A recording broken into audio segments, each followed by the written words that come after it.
when that movie came out. Was anything cut from that film? The studio actually legally couldn't trim it. They couldn't cut anything. There are movies that entertain, and then there are movies that permanently alter the landscape of an entire art form. Blazing Saddles, released in February of 1974, belongs firmly in the second category. Directed by the unstoppable Mel Brooks, this film arrived at a moment when America was bruised, cynical, and desperately in need of something to laugh about. Nixon was crumbling. Vietnam had left a generation of young men shattered. The romantic mythology of America, the brave cowboy, the noble frontier, the clean-cut hero riding into the sunset, felt more hollow than ever before. And Mel Brooks, with characteristic nerve, decided it was the perfect time to set that mythology on fire and laugh at the smoke. But here is the thing about Blazing Saddles that most people, even devoted fans, tend to overlook. Beneath all the outrageous humor, the flatulence jokes, the fourth wall destruction, and the sheer anarchic energy of the film, there are layers of craft and intention that continue to reveal themselves decades later. And buried somewhere in that chaos is a blooper. A genuine, unplanned, unrehearsed moment that slipped past editors, past studio executives, past critics, and past audiences for years. When you finally see it, really see it, the whole experience of the film shifts slightly. Not enough to change what the movie is, but enough to make you appreciate just how beautifully unpredictable the entire production was. To understand the blooper, you first have to understand the film. And to understand the film, you have to understand the man who made it, the chaos that surrounded it, and the extraordinary collection of accidents, arguments, and accidental geniuses that somehow combined to produce one of the most important comedies in American history. By 1973, when Blazing Saddles was in production, Hollywood was experiencing its own kind of identity crisis. The old studio system, the one that had produced decades of sanitized, carefully controlled entertainment, was coming apart at the seams. A new generation of filmmakers was emerging, influenced by European cinema, emboldened by the collapse of the old censorship codes, and hungry to make movies that actually reflected the complicated, contradictory reality of American life.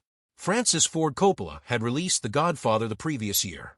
Directors like Martin Scorsese and Robert Altman were rewriting the rules of what American films could say and how they could say it. Into this atmosphere stepped Mel Brooks, who had already demonstrated with his 1967 film, The Producers, that there was an audience for comedy that went places polite society pretended not to go. That film, which centered on a scheme to produce the most offensive Broadway musical imaginable, had earned Brooks an Academy Award for Best Original Screenplay and established him as a filmmaker willing to weaponize discomfort in the service of something larger than shock value. With Blazing Saddles, Brooks wanted to do something that had never been done quite so directly or so boldly in a mainstream American film. He wanted to make a movie that dismantled the Western, that most quintessentially American of genres, from the inside out.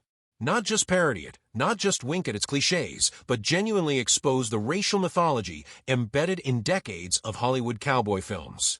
For generations, Westerns had presented a very specific version of American history, one in which white men were the heroes, the protagonists, the moral center of every story.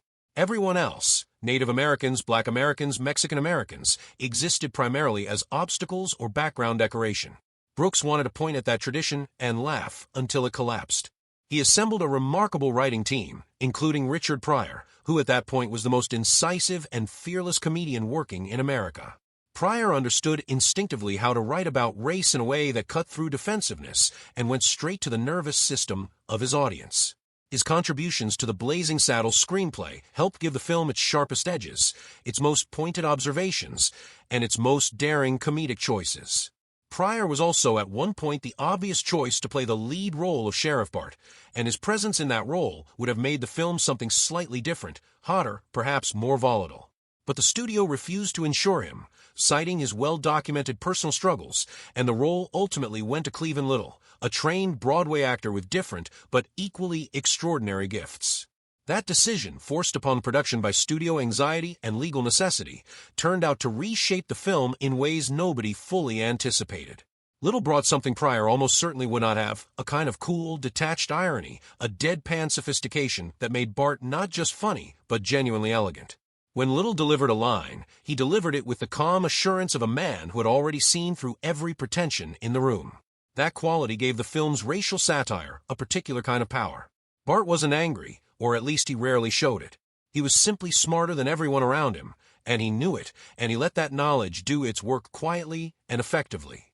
Making Blazing Saddles was, by nearly every account, an experience of managed chaos. The production was plagued from the beginning by casting disruptions, studio interference, creative arguments, and the particular kind of unpredictability that comes when a filmmaker genuinely commits to improvisation and spontaneity as creative values rather than just happy accidents. The trouble with casting began before cameras even rolled. Richard Pryor's exclusion from the lead role was the most significant early disruption, but it was far from the only one.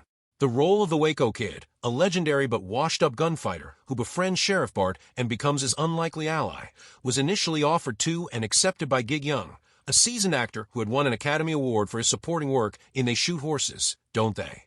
Young had the weathered look the role required, and he had the kind of lived-in quality that Brooks was looking for. But Young was also battling severe alcoholism, a fact that became catastrophically apparent on his very first day of filming. The opening scene for the Waco Kid had him waking up in a jail cell, which, given the character's history with alcohol, was a scenario heavy with irony. But Young was not acting. By multiple accounts from crew members present that day, he was in active withdrawal, visibly shaking and barely coherent. Production halted. Brooks made the call quickly, and without sentimentality, Young had to go. The role needed to be recast immediately, with no time for the standard process of auditions and deliberations. Brooks called Gene Wilder. The two had worked together on The Producers and had developed a deep mutual trust and a shorthand that came from shared sensibility. Brooks explained the character, explained the situation, and asked Wilder to step in. Wilder said yes, flew to the set, and began filming almost immediately. What followed was one of the great pieces of good fortune in Hollywood history. Wilder's Waco Kid became one of the defining performances of the film, underplayed, quietly hilarious, possessed of a loose and dreamy quality that made perfect sense for a man who had retreated from the world into a bottle. His chemistry with Cleavon Little was immediate and effortless, the kind of rapport that either exists between two actors or it doesn't, and in this case it absolutely did. Harvey Korman arrived to play Hedley Lamar, the film's primary villain, and the architect of the scheme to destroy the town of Rock Ridge by installing a black sheriff the townspeople would refuse to accept. Korman was a consummate comedic performer with years of television experience, and he brought to Lamar a quality of theatrical self-importance that made the character both ridiculous and strangely compelling. He committed to every line with the seriousness of Shakespearean actor, which is precisely what made the jokes land. Comedy, as Brooks had always understood, requires commitment. You cannot wink at the audience and still be funny. You have to believe, at least for the duration of the scene, that what you are doing matters enormously. Madeline Kahn, who played the glamorous Lily von Stupp, a German-accented saloon singer who becomes an unlikely ally of Sheriff Bart, brought an entirely different energy. Kahn was a performer of extraordinary instinct and range, and she understood intuitively how to inhabit a character who was simultaneously a parody and a fully realized person. Her musical number in the film remains one of its most celebrated sequences, a performance of such perfectly calibrated absurdity that it exists in a category almost entirely its own. And much of what she brought to the role came not from the script, but from her own creative instincts in the moment. Brooks encouraged this. He wanted his actors to feel free, to take the script as a starting point rather than a fixed text, and to trust their own sense of where the comedy lived. Before we get to the blooper, the thing nobody noticed until now, it is worth pausing on the campfire scene because it represents something genuinely important about how Blazing Saddles was made and why it mattered. In 1974, no major Hollywood film had ever included an extended flatulence gag with full sound effects. It simply was not done. The unwritten rules of what was acceptable in mainstream American cinema were rigid on this point, even as those rules were being challenged and dismantled on many other fronts. Brooks not only included the scene, cowboys sitting around a campfire after a meal of beans, with the obvious and audible consequences, he doubled down on it in post-production. Test screenings revealed that audiences were laughing so hard at the initial sounds that they were missing the jokes that followed, so Brooks went back in and added more, spacing them out to give the audience time to recover. The studio executives who saw this were horrified. They called the scene vulgar, juvenile, and embarrassing.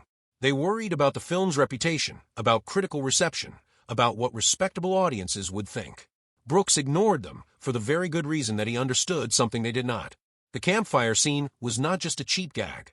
It was a deliberate and precise act of mythological destruction. Western films had spent decades presenting cowboys as almost impossibly heroic, clean, strong, silent, stoic, above the ordinary biological realities of human existence.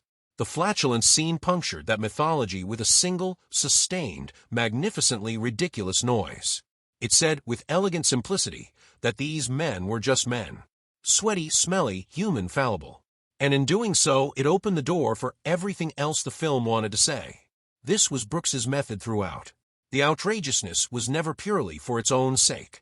There was always something underneath the shock, some point being made, some illusion being shattered. The studio could not see this because they were too close to the thing being dismantled. They had spent decades participating in the construction of the very mythology Brooks was now laughing at, and they could not quite separate themselves from it enough to appreciate what he was doing.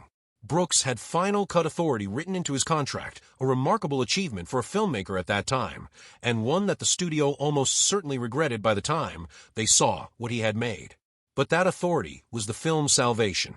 Without it, Blazing Saddles as we know it would not exist. It would have been trimmed, adjusted, softened, and ultimately transformed into something that would have been forgotten within a decade.